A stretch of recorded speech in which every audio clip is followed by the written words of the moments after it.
Welcome to the Michigan Golfer Show with your host, Bill Shelton. Join us each week as we explore the people, the places, and the events that shape our great game. Welcome to the Michigan Golfer. The decade of the 70s, the Ryder Cup matches. Not much changed as the United States shut out the team from Great Britain, and as we'll find out in the decade of the 70s, from Ireland, and then finally from all of Europe, as changes were made. Again, we're delighted to have Walter Haig with us to talk a little bit about the Ryder Cup and what was going on. The decades kicked off a guy named Lee Trevino. Now, he had an appendectomy just a few weeks before the Ryder Cup, but he came in the 71 and just dominated. And so he was on the scene and he was dominating for the U.S. team. But probably when you talk about the 71 Ryder Cup matches, it was a conversation that took place between a caddy and a player that got most of the attention. Absolutely. Bernard Gallagher's caddy was watching Arnold Palmer hit par 3 shot, and Arnold just hit a beautiful, beautiful shot, and Bernard's caddy was so smitten with it that he asked Arnold, what club did you hit with that? And Arnold replied, a 5-iron, and that was great, except it was against the rules.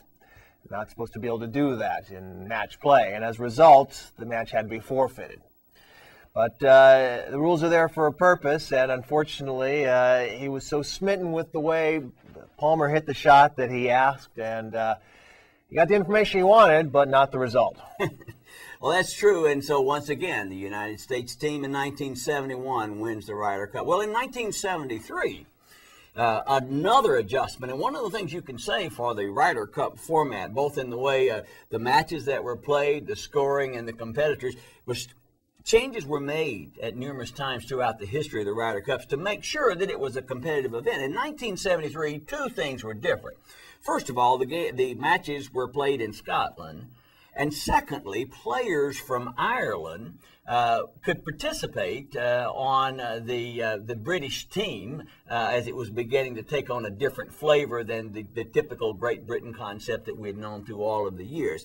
During those matches, even though the United States once again won over on the Scottish links, Peter Butler did something that was a little bit unusual for the British team. Absolutely, absolutely. Bernard Gallagher, once again at the center of all this, fell ill the night before and was forced to withdraw.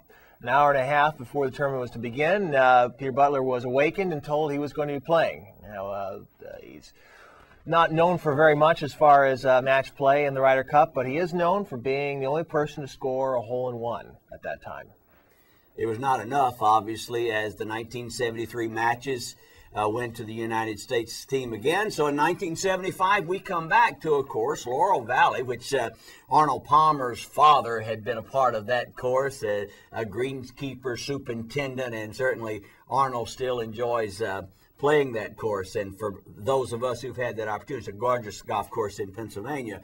But in the 1975 matches, coming into Arnold Palmer's home turf, there was another American golfer that had really burst on the scene named Jack Nicklaus, and great things were expected even by Jack himself. Yeah, Jack was expected just to totally dominate the Ryder Cup that year, and the first match he actually faced a man by the name of Brian Barnes, and he lost, of all things. And Brian was quite a character. He caused quite a stir that year by showing up wearing shorts and smoking a pipe through the whole match, and still beating Jack.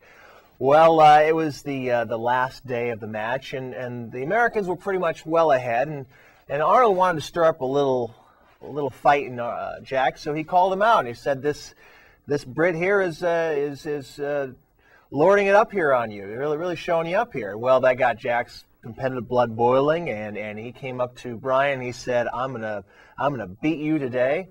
And Brian thought, well, I should be shaking my boots, but he thought, well, the hell with it. Let's just go play. And you know what? He beat him again, of all things. So the Golden Bear was bested by a man in shorts smoking a pipe. Well, that certainly didn't change the outcome, as once again the United States team won at Laurel Valley. And so, again, we're back to the issue in 77 of what can we do to make it more competitive. The 40s, the 50s, the 60s dominated by U.S. teams, and so we come into 1977, and there's a format change. We're going to redo the format again. We're going to reduce the number of matches by a third. We're going to go back to 20 total points, and even though that happened, the outcome was no different. But Jack Nicklaus, the great sportsman that he is, led a group from the United States, as well as talking with the people in Great Britain to make another change. It started off very innocuously as a conversation with the head of the European PGA in 1977. He just mentioned, well, this is a great game, but so far the competition hasn't been what it should be. The American dominance had been so overwhelming, and golf had become such an embraced sport, and not only did we have the manpower and the resources, we had more population, it was becoming more of a popular game. We had climate where people could play all year round. So he suggested maybe we should open it up to the Europeans.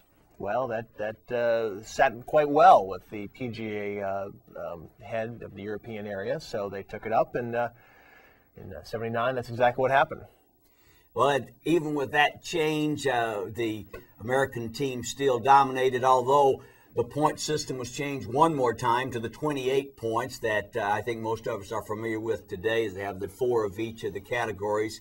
But there was a young man named Seve Ballesteros, who was that first non-Great Britain or great non-player from Britain, and he was certainly going to make a name for himself in later matches and in competition here in the United States. But the decade came to an end, and once again, the United States had shut out the British team all the way through. The 80s, things are going to be a little bit different. We'll cover that next time on the Michigan Golfer.